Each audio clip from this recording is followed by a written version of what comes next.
आज की विचारधारा के अनुसार मनुष्य अपने दुर्भाग्य का दोषारोपण दूसरे पर करता है।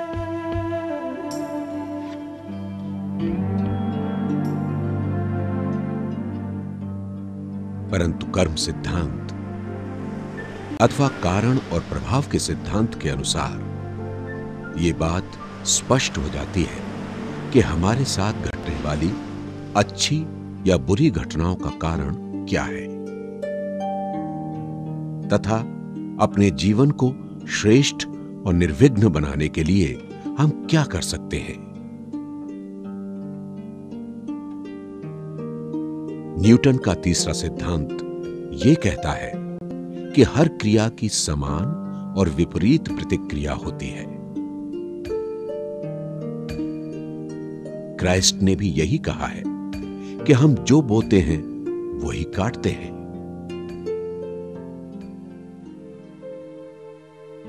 यदि हम औरों के लिए कुछ बुरा करते हैं तो निश्चित रूप से एक दिन वही कर्म हम पर भी नकारात्मक रूप से कार्य करता है। अच्छे कर्मों का परिणाम भी अच्छा ही होता है तथा बुरे का बुरा।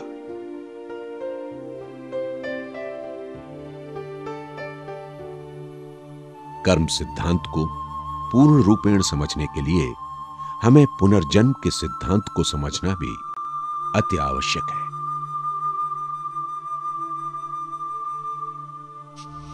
इस जन्म के अच्छे या बुरे कर्म निश्चित रूप से दूसरे जन्म में हमारे साथ जाते हैं।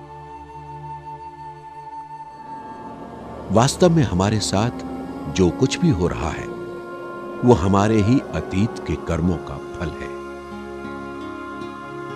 यदि हमें कारण और प्रभाव के सिद्धांत का बोध हो जाए तो हम अपने दुर्भाग्य के लिए किसी अन्य को दोषी नहीं ठहराएंगे, बल्कि खुशी से अपनी गलतियों को स्वीकार कर लेंगे।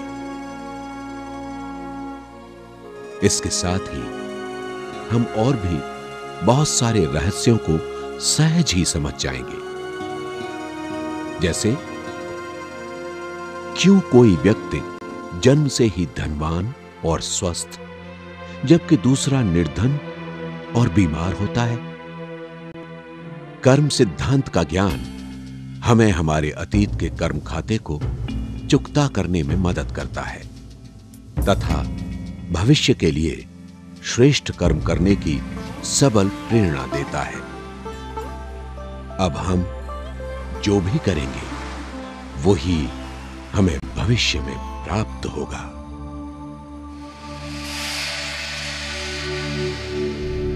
स्वाभाविक रूप से जब हमारे साथ कोई अच्छी घटना घटती है तो हम प्रसन्न होते हैं, परंतु अपने साथ घटने वाली बुरी घटनाओं को हम कैसे बदलें? राजयोग हमें इसका ही ज्ञान देता है कि कैसे राजयोग के माध्यम से अपने अंदर कुछ एक विशिष्ट शक्तियों को धारण कर अपने कर्मों में परिवर्तन लाएं।